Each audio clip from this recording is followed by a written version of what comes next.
আজ আঁকবো ফুচকা। এটাও মূলত একটা অর্ডারের কাজ। আমার আগের বারের অর্ডারের কাজটা দেখে অনেক ছোট ছোট মানুষের মনে চেয়েছিল যে তারাও কিছু অর্ডার করবে, কিন্তু খুবই পিচ্ছি পিচ্ছি, যা দেখে আমার খুবই খারাপ লাগছিল। আমি পারলে ওদেরকে এমনি কিছু দিয়ে দিতাম ছোটখাটো এঁকে, কারণ হচ্ছে ওদের কাছে তো আর টাকা নাই, এত ছোট ছোট মানুষ টাকা কোথায় পাবে। তাই কিন্তু তারা খুবই দূরে দূরে থাকে, তাই সেজন্য হচ্ছে ডেলিভারি চার্জটা তো আর আমি নিজে খরচ করে দিতে পারবো না, নাইলে দিয়ে কারণ এই মুহূর্তে আমার তো রং কেনার টাকা নাই। আর ফেসবুকে যে টাকা পয়সা দিয়ে সেই সম্পর্কে তো আপনারা জানেন, আমি এখন পর্যন্ত ফেসবুক থেকে কিছুই পাইনি। যাই হোক, আমরা যখন অর্ডার নেই তখন কিন্তু আমরা অনেক খুশি মনেই নেই যে একটা অর্ডার পেলাম, একটা কাজ পেলাম, আমরা অনেক খুশি হই আর্টিস্টরা। কিন্তু অর্ডার নেওয়ার পর কিন্তু আমরা অনেকটা নার্ভাসও হয়ে যাই, যে ক্লায়েন্টরা বেশিরভাগ এক একজন এক এক মনে থাকে, এক একজনের মন এক এক রকমের থাকে, কেউ খুবই সুইট থাকে, কেউ একটু স্ক্যারি থাকে। তো আমি এই আর্টটার জন্য প্রথমে অনেক সিম্পল ভেবেছিলাম, কিন্তু এটার মধ্যে অনেক ডিটেলস দিতে হয়েছে, অনেক সময় লেগেছে।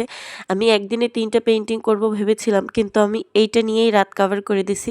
আরো 2টা আছে যা আমার পরে করতে হবে। যাই হোক, এটার একটা ছবি দিয়েছিলাম, তোমরা তো খুবই প্রশংসা করেছো। এখন দেখতে হবে যে আমার ক্লায়েন্টের পছন্দ হয় কিনা, কারণ আমরা ছোট ছোট যারা ক্রিয়েটার তারা সহজে তো মনে করো অর্ডার পাই না। আমরা অর্ডার পেলে একসাথে অনেকগুলো পাই, তারপর অনেকদিন অফ যায়। যারা বড় বড় ক্রিয়েটার তাদের তো প্রত্যেক দিন ভিডিও ফর ইউতে থাকে, তারা প্রতিদিনই কিছু না কিছু পায়। অনেকে তো কাজ নিতে নিতে বিরক্ত হয়ে যায়। আচ্ছা, তোমরা বড় বড় ক্রিয়েটারদের কাজ দিতে দিতে বিরক্ত করে ফেলো, কিন্তু ছোট ছোট অনেক ভালো আর্টিস্ট আছে, হয়তো আমি না, আমার থেকেও অনেক ভালো আর্টিস্ট আছে যাদের পেজ অনেক ছোট, তাদেরও তো 2-1টা অর্ডার দিতে পারো। তাদের হাত খরচাটা চলে যাবে, একটু রং কিনতে পারবে, একটু স্বপ্ন পূরণ করতে পারবে। এটা করলে তো আর কোনো সমস্যা হয় না। যারা ভালো আঁকতে পারে তাদেরকেই দাও, কিন্তু মাঝে মধ্যে একটু ছোট ক্রিয়েটারকেও দেওয়ার চেষ্টা করো, এতে এদের অনেক ভালো হবে। যাই হোক, এই হচ্ছে আমার আঁকার ফাইনাল লুক। তোমাদের কাছে এটা কেমন লাগলো অবশ্যই জানাবে, জানালে খুশি হব।